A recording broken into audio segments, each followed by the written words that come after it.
Chapter 7. We haven't finished the whole chapter yet. I also want to get through as much of chapter 8 as we can today, so we have a good bit of ground to cover.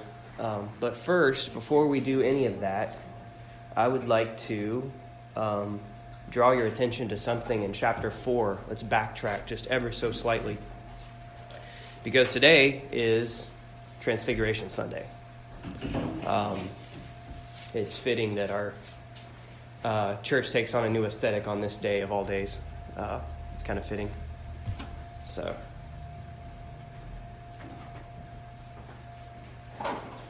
y'all will get it in a minute. All right, Isaiah chapter 4.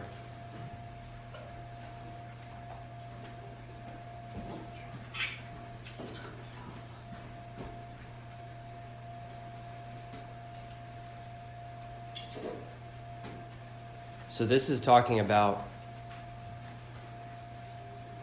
after the remnant have been brought home, right? We've been following the pattern of the remnant throughout these, 7 or so chapters. Verses 5 through 6 of chapter 4, I just want to point this out real quick. And then the Lord will create over the whole site of Mount Zion and over her assemblies a cloud by day, and smoke and the shining of a flaming fire by night. For over all the glory there will be a canopy. There will be a booth or tabernacle for shade by day from the heat, and for a refuge and a shelter from the storm and rain. So, do you see any connection between that and the Mount of Transfiguration? Yeah? The cloud, the fire, and the booths stand out to me. Yeah. Especially just Peter's comment about building tents. Yeah. The booths. So in the Mount of Transfiguration story, Peter wants to build multiple booths. But this says very clearly there's one. There will be a booth, a tabernacle. And I think that is why, I think if you ask, what exactly did Peter say that was wrong? That was it right there. That's it. He was putting Christ and the prophets on the same level, saying that there should be a booth for each of them, right? But there's one tabernacle. There's one dwelling place where God and man encounter each other, and that place is the person of Christ. There will be a booth for shade by day from the heat, and for a refuge and shelter from the storm and rain.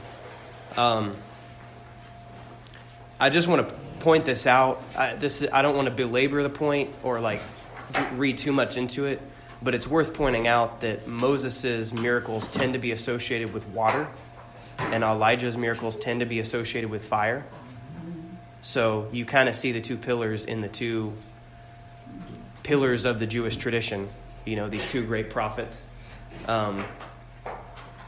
Anyway, I don't want to belabor that, but the story of God leading his people through the pillar of storm and the pillar of fire, that sort of is echoed throughout the story of the Old Testament. And you see that in people like Moses and Elijah. They sort of are the pillars of the Jewish faith. But they're not the booths. They're not the tabernacles. They are not to be worshipped, is what that means.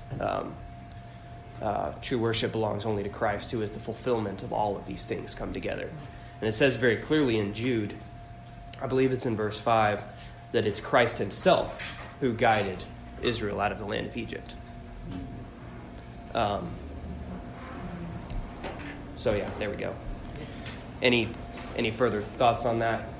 Just a little preparation for Transfiguration Sunday. Yeah.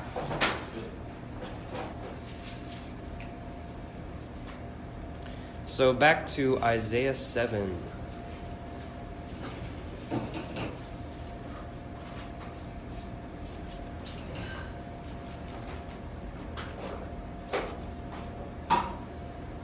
the sign of the male child, the seed, is a sign of both hope and doom. We talked about that last week. It is an inevitable sign. It's as high as heaven and as deep as the grave. And for some, it's a sign of salvation. For others, it's a sign of their destruction.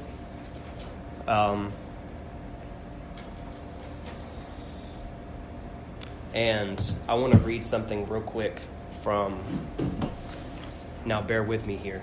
This is from a book called First Enoch.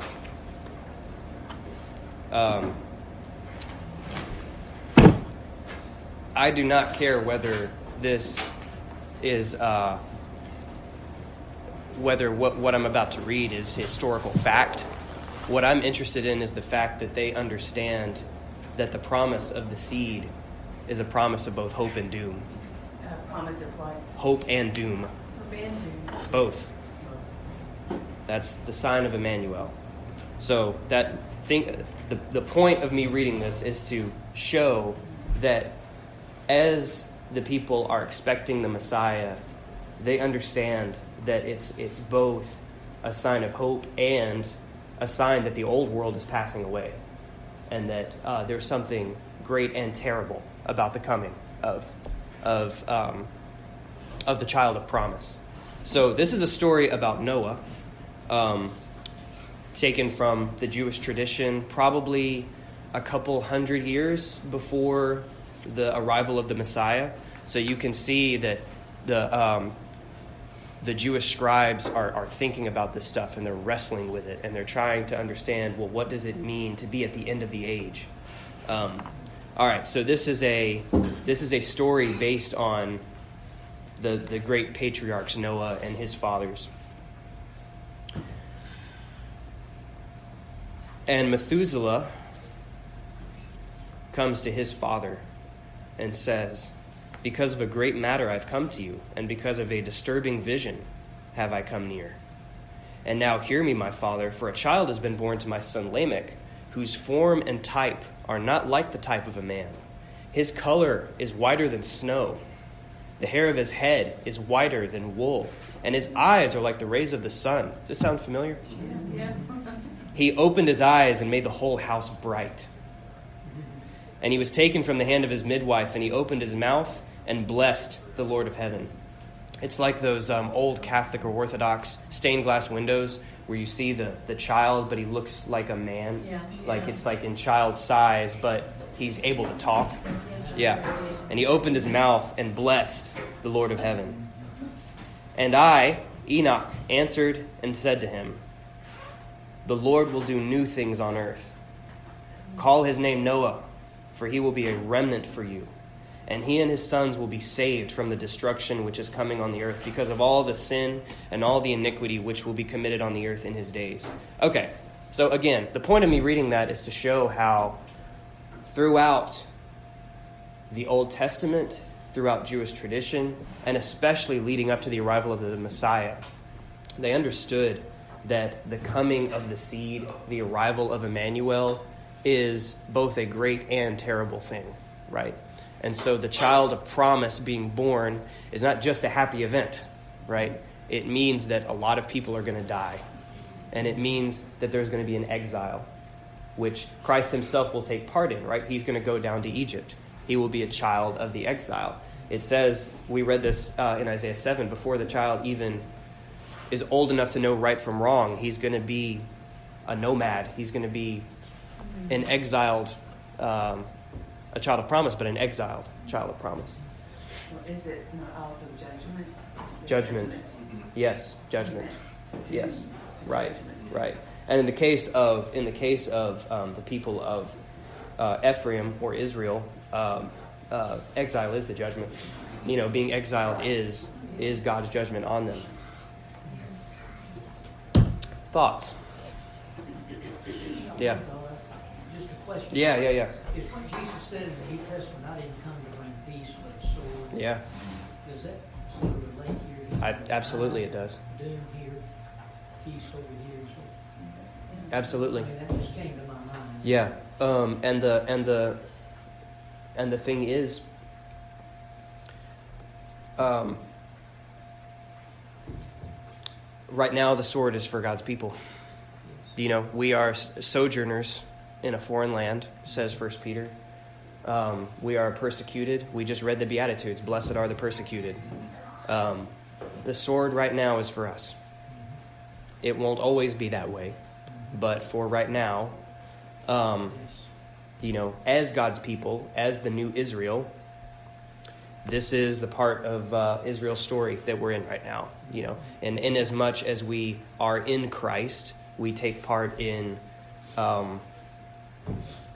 his exile, his suffering, that was started all the way back at his birth, you know, when he and the Holy Family were hiding in Egypt. So, yeah. Anything else?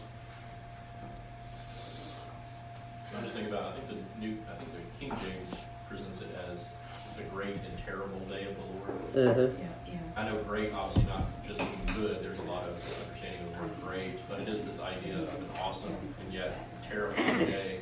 Yeah. Regarding the day of the Lord, that both possibly in the incarnation and in the second advent as well. Yeah. Just, Yeah, that's just going good. along with the doom and hope and doom. Yeah. Yeah. Well, the sword, I guess, faces towards his people right now because of the suffering endured by them. But one day it'll turn towards God's enemies, you know, and judgment will be above. Yeah. And I think of all the psalms that I guess haven't really been fulfilled yet. Because, you know, that one psalm was fulfilled when Jesus died. Like, he quoted it, and now we understood that that's what that psalm is about. And there are plenty of psalms about God's justice and about God's judgment against his enemies. And I think about those psalms when I think about when the day that, you know, the terrible part of Christ's coming when he will deal with all his enemies. So the sword's will change its target eventually. That's what I think of. Many a person throughout history has misused that verse. I've not come to bring peace but a sword. Many a crusade has been fought using that verse. Yeah. And so that's kind of what I'm guarding against here. Yeah. Yeah. And you see in the general, world culture, there are tons and tons of people who will give God lip service. But if you mention Jesus, then the knives come out. Yeah. That's right. Well, and the king hasn't ridden out to battle yet, so the idea of a crusade No. doesn't work as well. Because the king leads in battle, or should be leading in battle. And anyway, that's just my, Yeah. that was the thought that I had. Just then. Yeah. The white horse hasn't been ridden. Yes. Right. Yes. There's a reason why he came in on the foal of a donkey. That's the animal Yeah. of peace. Yeah. But yeah, the white horse is coming. Peace and also simplicity. Mm-hmm. Yeah. Well, yeah. Yeah. It's royal animal. Mm-hmm. You're not fighting. Well, and to your point about Christ being naturally divisive, just you don't have to make him any more divisive. He's already divisive enough. We're gonna see in chapter 8 this morning about the stumbling stone, and this stone it's like a filter. It filters people one way or another. For some, it's a stone of offense and a stone of stumbling, and for others, it's a stone of salvation. So we'll see this repeated in different images as Isaiah is trying to get this across. So we'll get to that. All right. So bringing us up to speed from where we left off last week, talking about the coming of Emmanuel.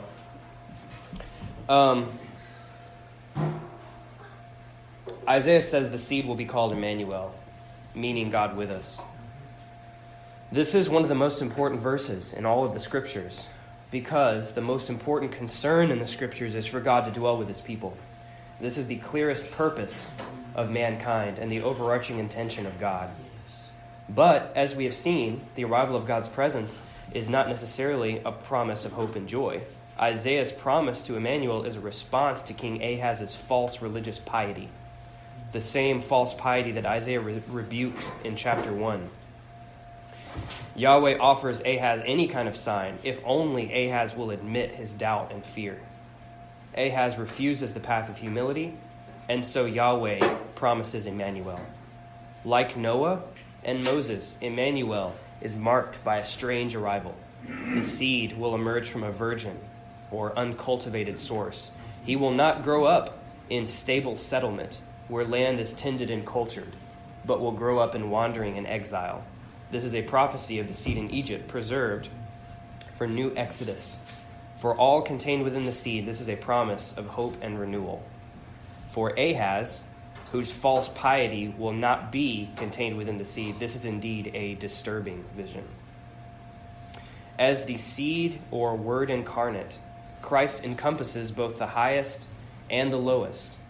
At the lowest, Christ takes on flesh to the point of inhabiting Sheol. At the highest, Christ is the fullness of God and is exalted to ultimate glory. In this way, the giving of Emmanuel is the very kind of sign Yahweh demanded that Ahaz asked for. Emmanuel is as high as heaven and as low as the grave. This union of the high and the low we ritually experience in the Eucharist, which is a kind of altar coal to the lips. It is a cleansing for those who humble themselves. For those who take it in pride, it is their destruction. Likewise, the sign of Emmanuel is for Isaiah and for those who humble themselves a sign of hope. But for those who are consumed by pride, his advent or arrival is their ruin. The presence of God spans both heaven and hell. It is an inevitability realized in the advent of Emmanuel. Where shall I flee from your presence, the psalmist asks, from Psalm 139. If I ascend to heaven, you are there. If I make my bed in Sheol, you are there. This is the sign of Emmanuel. Any thoughts before we move on to the verses we haven't gotten to yet? I will say this: God has been very patient to give the earth and its people the opportunity to acknowledge Him. He's been very patient. The question you often hear is why does God allow people to suffer? The real question is why does He not just wipe us all out? Be done with it, kind of like a Noah's Ark. So, Well, how long did it take for the ark to be built? yeah. You know, that's a lot of witness right there. Long time. Yeah. I mean, that God was very patient at that point, you know. Yeah. And I've oftentimes wondered, hear people that might have heard Noah speak, but they just didn't respond. But as soon as the rain starts flooding, it's too late for them to get to the ark, but maybe it's not too late for them to repent.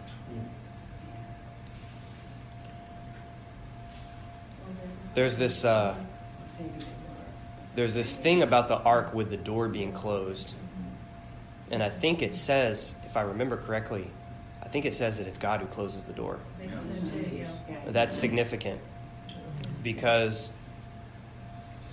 I imagine Noah and his family wanted to let people in the ark once the screaming started. Yeah. I'm sure you could hear it. There's this, for those of you who've seen the Noah movie, like they're sitting in the ark in the dark and you can hear the screaming outside. But it's too late. They can't get in. The door is closed. They can't open it. So, all right. So, and Christ says that these are the days of Noah. Yeah. In that day, so we're in chapter 7, verse 18. In that day, the Lord will whistle for the fly that is at the end of the streams of Egypt and for the bee that is in the land of Assyria.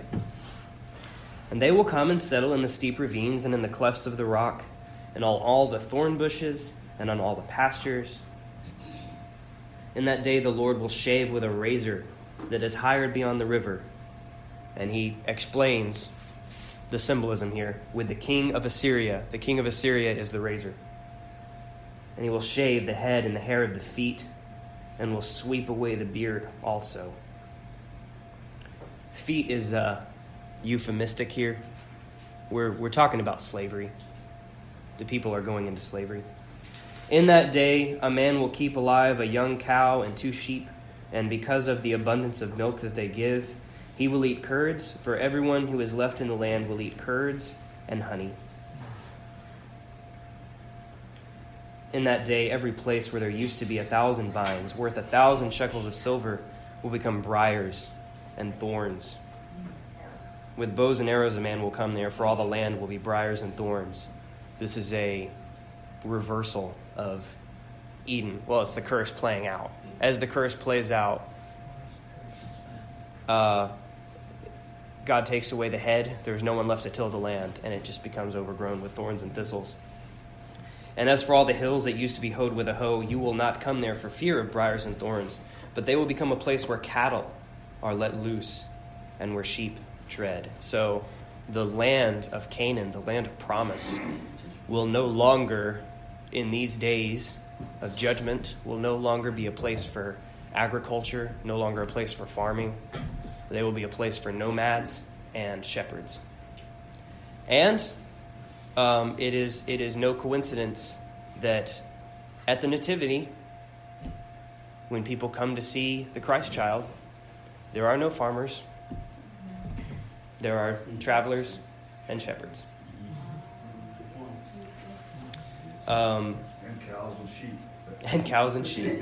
And a donkey. Yeah, we talked about the ox and the donkey all the way back in chapter 1. Yeah. Yeah. The donkeys, has always been there from the beginning.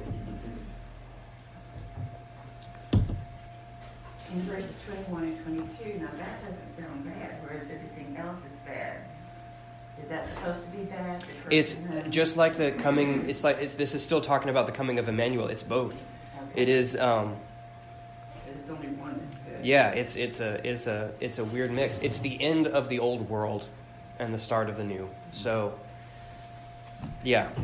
It's the great and terrible day of the Lord. So. It's interesting when they return from the captivity, Babylonian captivity, and they try to rebuild, that they are coming into a land that looks like this, described like this. Mhm. So they're having to grapple now Yeah. with thorns and thistles, and there's almost a barren land.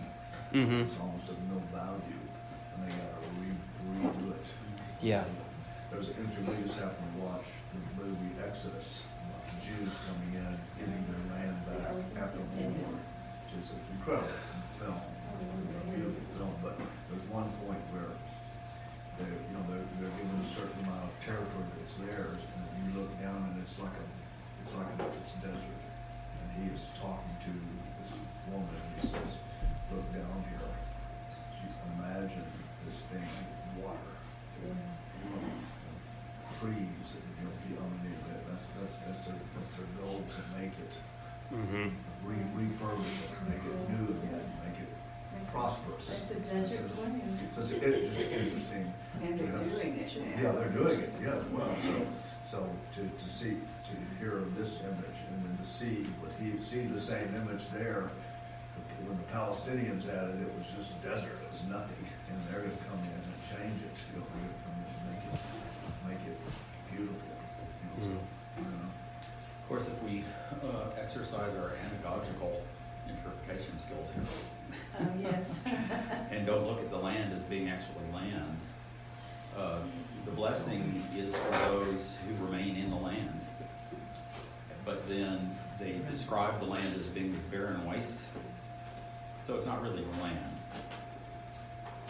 We know from Hebrews the rest of the land was really a foreshadowing of rest in Christ. Yeah. So we find that our relationship with Christ is either going to be a land of milk and honey, or it's going to be a land of briars and thistles. Yeah. Well, and to get back to the strange mix of hope and ruin, Mm-hmm. Christ being born of a virgin is not an arbitrary thing, right? That's the seed coming out of a barren land, right? This stuff doesn't happen by accident. Like, It's like resurrection. it's like resurrection. A live person coming from somewhere he shouldn't be coming. Right. So there is this. I mean, yes, the land is barren, but that's leading up to a miracle. Mm-hmm. That's leading up to that is so that God can do something that has never been done before. Right. So, Well, you yeah. can't put new wine in old wineskins. And, Yeah. that's why it has to be new every morning. Praise thy faithfulness. the old world has to go. Killed yesterday and be born again today. This chapter number, like so many in the Bible, is would have been better not being there, because this is just a constant continuation. Yeah. There's really no, there shouldn't be a break in the midst of this, because this is continuing the sign of Emmanuel. God gives this sign in chapter 7, and he's just still talking about it.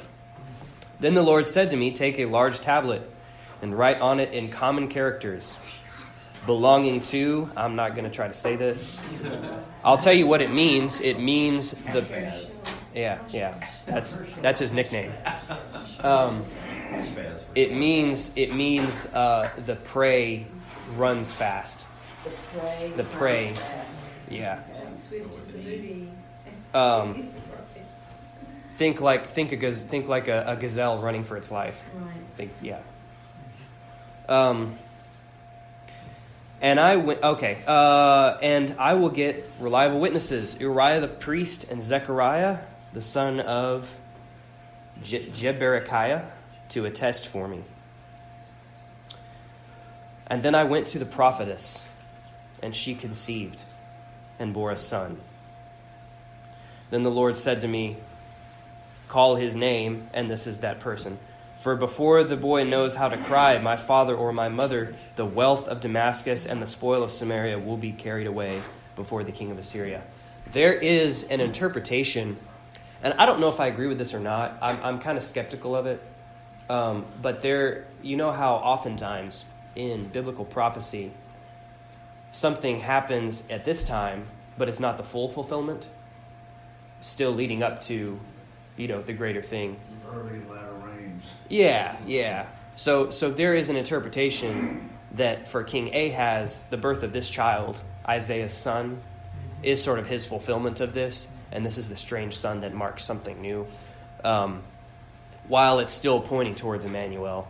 I don't know if I buy that, but I'm just throwing that out there, that some people interpret it this way. I think Walton mentioned that last week too. But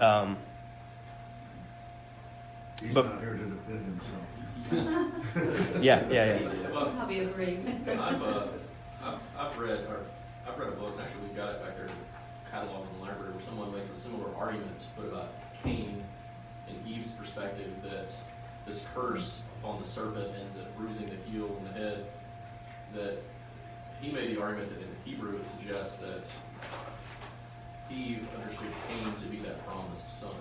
Right. And I think that's a bit of a stretch, but at the same time, it's a similar early and then later fulfillment. Well, in that case, Eve was very wrong. Yeah. Right. Yeah. Right.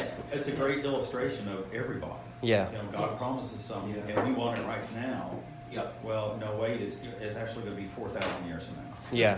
Or give or take, Yeah. a millennium. Which is only 4 days. But Cain believes that. I mean, that's what his name means. I have a man, the Lord. Yeah. So he grows up hearing this and he believes it. Yeah. And he usurps the Hebrews. I do buy that Eve thought at first that Cain was the son of promise. I do buy that. But time will tell, and time told that that was not correct. Yeah. Turns out that sin was at his door. Yeah. Well, I think maybe what's trying to be said here is every person born has the potential to be a child of promise. Well, I mean, every child is a seed. Parents or So whatever, so Yeah. I mean, things come in and make you make choices that go in the wrong direction. I mean, we're given Yeah. an opportunity to make choices, and then we have to be responsible for them. And all of us have been faced with a choice, and we know we've made the wrong choice. in a sense, that's true. I mean, a child is sort of the future. Blank slate. Well, not just a blank slate. It's the future in sort of a compressed form. It's a seed. A child is a seed. This is why child sacrifice is so terrible, right? It's because it's not just murder. It's worse than murder. You're killing the future. right? It's worse than murder. Right, right. If something can be worse than murder, You're killing your future. it's the future in a compressed form, and we're definitely not beyond that. I mean, child sacrifice is still going on to this day. That is what 99% of the time abortion is. It's a sacrifice of the future for the present. Right. That is Right. what abortion is. It's the same thing as child sacrifice in ancient times. This stuff just changes form. It doesn't go away. So, in a sense, you're correct. This is the ultimate child of the ultimate future, containing the entirety of all of new creation, right? So this is a step up from just any child being born, which is why I'm a little skeptical that this is any sort of fulfillment of the coming of Emmanuel, because this child isn't even named Emmanuel. He's named something else. The Lord spoke to me again. I'm in verse 5. The Lord spoke to me again, because this people has refused the waters of Shiloh that flow gently, and rejoice over Rezin and the son of Remaliah. Those are the kings that are conspiring. Remember, we read about that in chapter 7. It's the king of the northern kingdom and the king of Syria that are conspiring to betray the southern kingdom. Because these people have refused the waters of Shiloh that flow gently, and rejoice over Rezin and the son of Remaliah. Therefore, behold, the Lord is bringing up against them the waters of the river, mighty and many, the king of Assyria and all his glory. And it will rise over all its channels and go over all its banks, and will sweep on into Judah. It will overflow and pass on, reaching even to the neck, and its outspread wings will fill the breadth of your land, O Emmanuel. This is a hard teaching, but it's true throughout the scriptures, that as the kingdoms rise and fall, the nations rage. We're going to be reading Psalm 2 this morning. In the midst of all of that, behind the scenes, it's God at work. God is the one doing this. Now, we talked about this last week, that the reason Assyria takes out the northern kingdom is because the southern kingdom responded to betrayal with betrayal. They saw the northern kingdom conspiring with Syria, so they said, well, we'll get Assyria to fight for us and we'll take out the northern kingdom. It's an eye for an eye. But this says that it's God doing it. And this is a hard teaching. Because we have wars and rumors of wars going on to this day. We have Ukraine and Russia. Can we say that somehow, some way, this is God at work? I don't know if we can say that we see it, but we can acknowledge by faith that God is in charge of everything that's happening. I've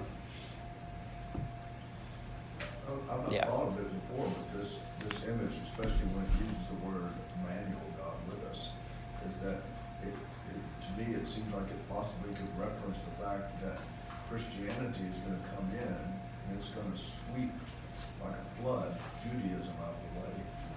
It's going to be no longer even valid. It's going to be gone. Everything that you sunk your life into is going to be swept away in one event. And God's going to do a whole new thing. So, Yeah. that's Emmanuel. It's the passing of the old world. But it's not their way by fulfilling it. Yeah. Yeah. Yes. I know. That's it. Well, so there's a great, Madeline Engel writes about this, about the destructive constructiveness of God. That he destroys, he destructs in order to construct. And then that's what you have to do in a sense. You come into a place, if you've done anything in construction, you got to clear it off. You got to clean. You got to whatever's in the way. You got to get rid of it because you can't just add on to it. Eventually you just have to tear it all down and start all over. We're supposed to be thinking about the Red Sea deliverance with this passage, because, as we have said time and time again in this study, Isaiah is about the new Exodus, the new Red Sea deliverance. right? And so this river that comes rushing in and floods the land and takes out the enemies of God's people, that's the Red Sea all over again. Be broken, you peoples. Be shattered. Give ear, all you far countries. Strap on your armor and be shattered. Again, strap on your armor and be shattered. Take counsel together, but it will come to nothing. Speak a word, but it will not stand. For, literally in Hebrew, Emmanuel. The conspiring of the nations and the wisdom of the wise comes to nothing for Emmanuel.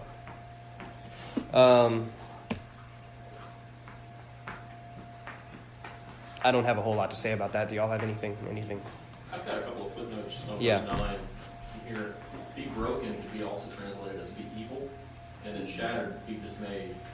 So I almost feel like it's this aspect of speaking against the evil of maybe these alliances or whatever else is going on here. I don't know. So be evil, you peoples, and be dismayed. I mean, it almost stresses the judgment aspect of it. Well, calamity in Scripture is the same word for either evil or sin. I don't remember in Hebrew. And God restored Job for all of the, whatever that word is, either calamity or evil Yeah. that had been brought upon him. I'd have to look. I think Yeah. evil is Is it Ra or something like that. So it sounds like Ra almost in the Egyptian mythology. Yeah, What? yeah. Correct. Sorry. Can you tell if it's the same word all through that verse? I don't know. Be broken in pieces is appears 3 times. 3 times. I'd have to look in the Hebrew. I don't have that in front of me right now. But I've got it on my phone, but it's Hebrew 2844 in Strong Concordance. All 3 times it's 2844. What verse are we looking at? Verse 9. My translation begins with "Be shattered, O you peoples, and be broken in pieces," and then that phrase "be broken in pieces" appears 2 more times just in that verse. That's a pretty strong message. mm-hmm. Yeah. It means be dismayed. There's repetition. That's like to me that's a stronger word, that not only are you defeated, but you're also helpless. You have no hope. Yeah. But plus, if you think, you look at Judaism today, it's broken in pieces like crazy. It's all kind of different Jews out there. So some that don't believe anything, some that believe they're sacrificing chickens. So Think of the church today. I know it. I mean, I know, that's exactly right. The church Yeah. is quite broken. we ain't doing no better. Well, it's been there since the beginning. I mean, even it was said they took pride in the fact that they were Jewish. Not that. So I can't remember where it is, but it talks about God could make sons of Abraham out of these rocks. Yeah. What's not important is not your lineage; it's who you're following. And I think that can even be the problem with some Christians now. It's like they say, well, I said the prayer, so I'm okay, and may or may not be sealed, but we can be dismayed by sin, even though that we are in the heart of God and written in the book. That's why a lot of Christians have problems, because they start to say, well, I'm okay, I'm a Christian. But, that's something about a continued refreshing that's needed to deal with the world that we're still in, It's interesting, this revival that's going on at Asbury starts at a Christian university, where you have so-called Christian kids down at the altar repenting. Yeah, I understand that started because one guy just stood up and started repenting. Stayed afterwards and started repenting. Other people came down and we started repenting. And you're talking about these are probably kids, much like kids at Union. They come from great families and everything seems good. And, they've been brought up in religious. As long as it remains perspective, I mean, easily be they start treating this place like the Holy Land. Oh, sure. And it's not the event, it's not the people, it's not what happened there, it's who they were following, you know? The president there seems quite wise as they're moving it off campus right now, so. Well, and they've been kind of careful, try not to get I know. actual media. When it's centered in humility, so, I mean, that's the goal. I mean, they're trying to do it right. I mean, it's never, something's always gonna be wrong. So, I mean, if you got people involved. People involved. Because an event like that can happen in each individual heart, and should happen in each individual heart. Yeah. I pray it comes to us. Yeah, something very nice when it's collective. For the Lord spoke thus to me with a strong hand upon me, and warned me not to walk in the way of this people, saying, do not call conspiracy all that this people calls conspiracy. Do not fear what they fear, nor be in dread. But the Lord of hosts, him you shall honor as holy. Let him be your fear, and let him be your dread. And he will become a sanctuary, and a stone of offense, and a rock of stumbling to both houses of Israel, a trap and a snare to the inhabitants of Jerusalem. And many shall stumble on it. They shall fall and be broken.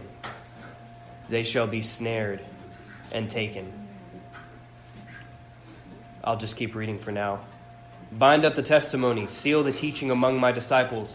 I will wait for the Lord, who is hiding his face from the house of Jacob, and I will hope in him. Behold, I and the children whom the Lord has given me are signs and portents in Israel from the Lord of hosts, who dwells on Mount Zion. And when they say to you, inquire of the mediums and the necromancers who chirp and mutter, should not a people inquire of their God? Should they inquire of the dead on behalf of the living? To the teaching and to the testimony, if they will not speak according to this word, it's because they have no dawn. They will pass through the land, greatly distressed and hungry, and when they're hungry, they will be enraged and speak contemptuously against their king and their God, and turn their faces upward, and they will look to the earth, but behold, distress and darkness, the gloom of anguish, and they will be thrust into thick darkness. In the story of the 10 plagues, one of the last things that happens is that Egypt is thrust into darkness. And it says it's a darkness that's so thick you can feel it, you can touch it. Like, that's how thick the darkness is. And so that's what this is talking about. It's almost a return to darkness before creation. It's an undoing of the old world before the creation of the new. It's the same darkness that came upon the land at the crucifixion. All right, so I want to focus for just a minute on verse 19. Inquire of the mediums and the necromancers who chirp and mutter. Should not a people inquire of their God? Should they inquire of the dead on behalf of the living? How much of this do I want to read? Isaiah's ministry was in part during the days of King Hezekiah. His son Manasseh sacrificed his son as an offering to the necromancers. That's in 2 Kings 21, if you care to read about it. This is the same thing as King Ahaz. We talked about Ahaz last week. It was said that in mixing his religious heritage with that of the nations, that he did more evil than them. That's also in 2 Kings 21. Why does necromancy necessarily involve sacrificing one's son? It's because where you consult for guidance is where you entrust your future. A child, and especially a son, we already said this earlier, is the future incarnate, compressed, a seed. Son sacrifice is as old as time for a reason. It touches the mystery. This is a hard teaching. Listen carefully. Son sacrifice is as old as time for a reason. It touches the mystery of Christ's sacrifice and the inheritance of God's children from the foundation of the world. Sacrifice is the rhythm of creation and renewal. It's simply how reality works.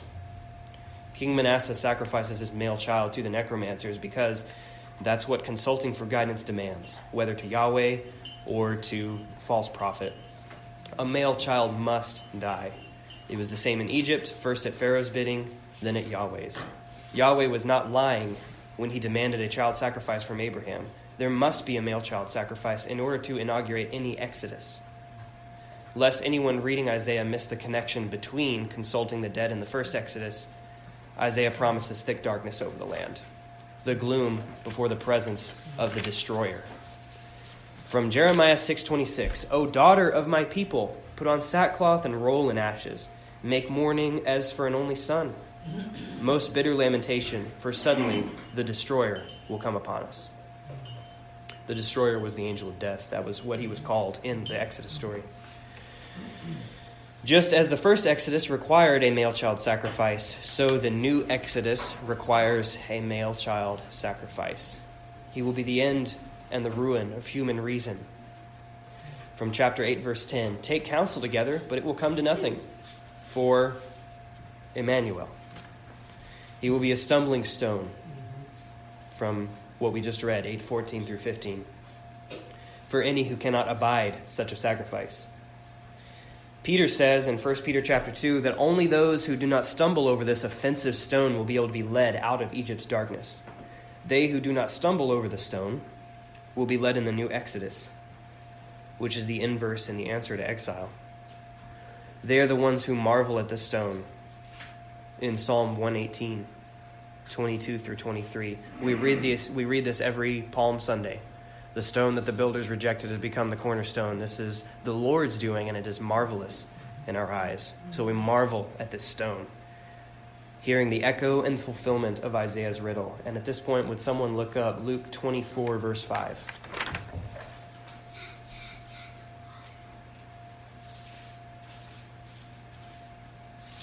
This is the rolling of a stone. And as they were frightened and bowed their faces to the ground, the men said to them, Why do you seek the living among the dead? Yeah, this is the answer to Isaiah's riddle. Why do you seek how does he say it? Why do you consult? Let me hang on a second. I don't want to get it wrong. Why do you inquire of the dead? Why do you inquire of the dead on behalf of the living? Why do you seek the living among the dead?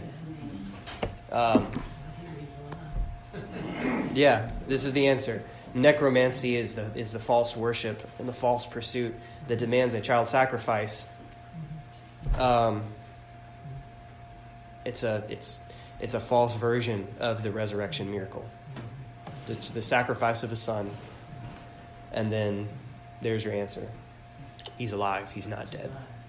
They take Abraham's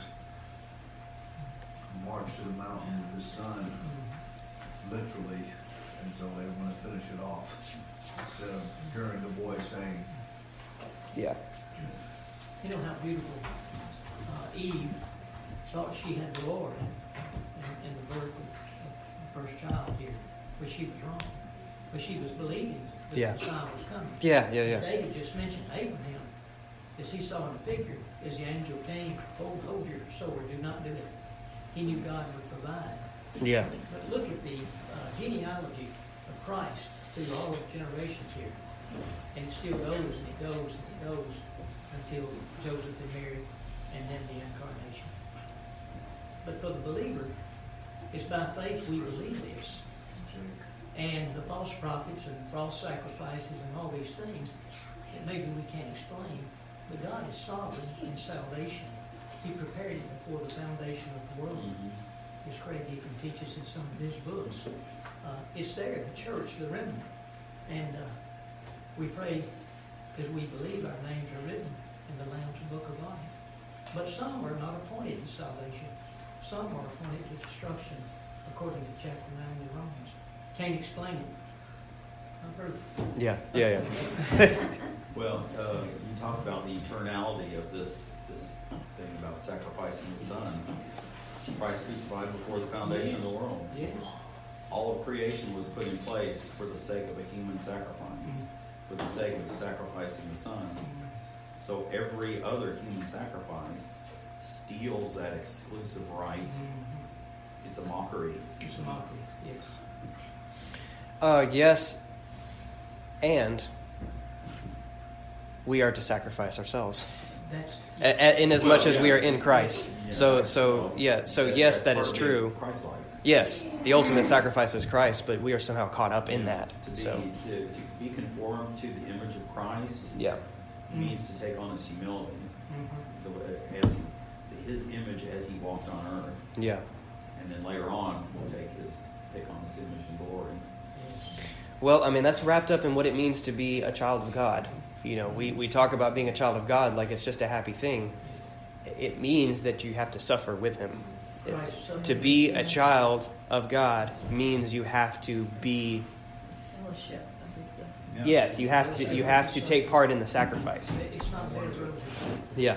He smells like roses, but Yeah. I want to know God and the power of his resurrection and Yes. the fellowship of his suffering. So that's how I want to know God. Yeah.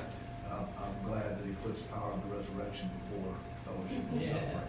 So if we didn't have that, I don't think we could handle the other.